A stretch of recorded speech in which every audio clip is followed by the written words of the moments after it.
They call me lucky little bitch, for I got everything. He's the son of a cotton king.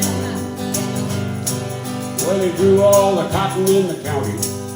He had all the money too. I used to sleep on big silk shoes.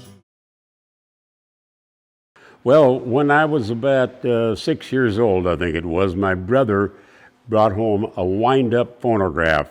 This was back in 1945, I believe, and had a few records. 78 RPM records is what was the kind of recordings they had back then for playing. And you could wind that machine up and put the record on and play it, and open the cover, and there was a picture of the Sons of the Pioneers inside the cover of that, thumbtacked in there. And I put the record on, listened to Bob Wills and the Texas Playboys playing a song called Spanish Two-Step. Of course, I didn't know that they were not the same group that was in the picture. And I saw the guitar player there, and I thought, that's what I want to do, is play guitar. And so I took a cigar box and a ruler and nailed that onto the cigar box, stretched some rubber bands across the ruler and the rest of the cigar box, and I could strum on it. Of course, you couldn't tune it, but I didn't know that. I strummed it, so I had my little guitar then at the time. And then when I was about 10 years old, we moved to a different town. My dad worked for the railroad in South Dakota, and a man that worked for him on the section crew there played guitar. He had just come back from World War II, played guitar and sang country songs. And I'd listen to him play, and so I asked my dad if he would ask him if he would teach me to play guitar.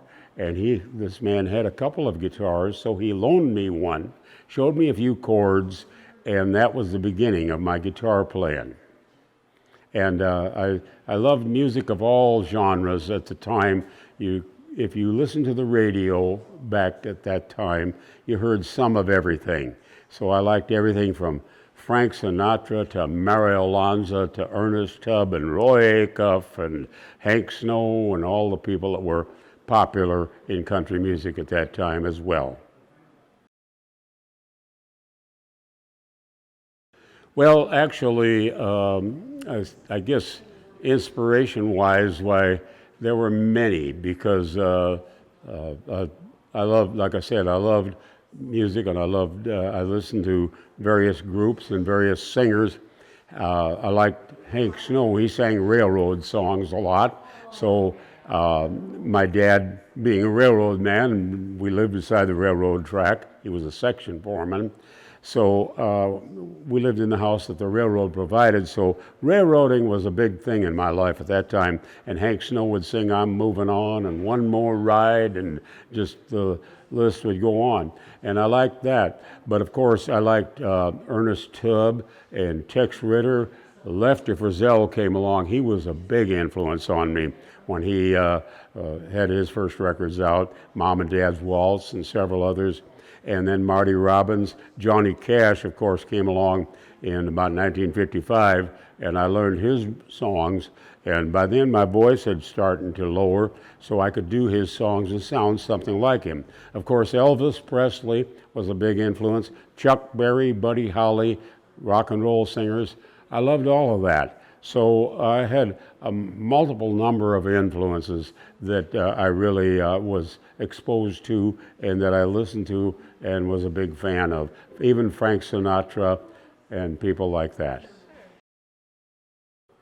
Well, personally, I haven't really listened to very much of what is described as country music for probably 20, 25 years because it took a big change in style in the early 90s, late 80s, early 90s, and in the way it was produced, and the vocalists sang an entirely different style than what I was really familiar or appreciative of. That doesn't mean they weren't good. It just wasn't my thing. And they had what I called 7-11 songs, 7 words repeated 11 times. and with a very minimal amount of melody to it, it seemed to me. But on the other hand, they have a big following, and the young people like that. It's played a lot on the radio. So I would say we had our day in my time, now they got theirs, but I don't really hear, there are some people, younger people coming along that do, and in the music business, that are in tune with a traditional style or whatever. And of course, bluegrass has always been a part of that, folk music, but all overall, the genre of what they refer to now as country music is completely different from what I remember, and it doesn't seem that it relates to its roots.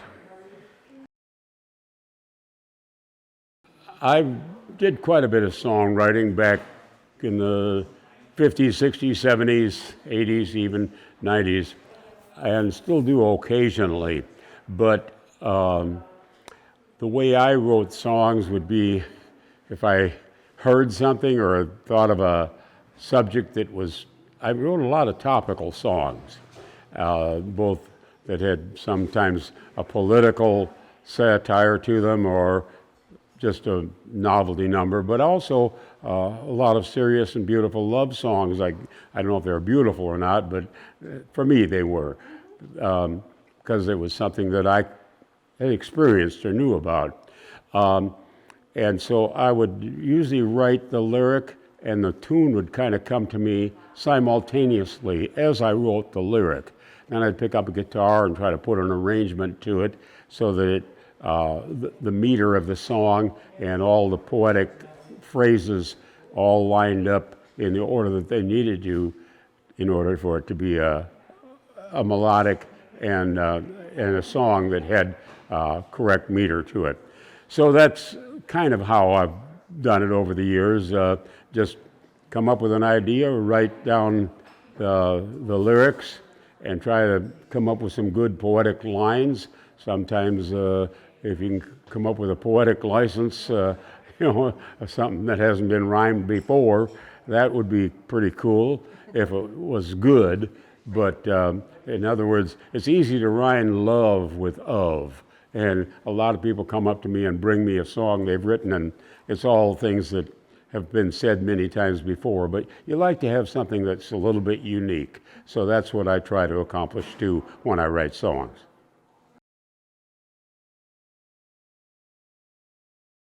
Well, for one thing, I guess the positives is that if you love music, and if you can figure out a way to make a living playing it, or even if you just do it as a hobby, music is very special. Music influences everybody. The famous poet Oliver Wendell Holmes said, "Time wrecks the proudest piles we raise. The towers, the domes, the temples fall. The fortress crumbles and decays. One breath of song outlasts them all." And that pretty well says it, doesn't it? That's how music can affect you. And music lasts forever with people. People from all different ages, they relate to the songs mostly that were popular when they were in their youth or younger years. And those are the ones they remember. So music has a big influence on people as far as advising anybody who is younger and wanting to get into music. You can't really wait around for somebody to discover you. You have to discover yourself. You have to make your own path and go out and promote yourself, knock on doors.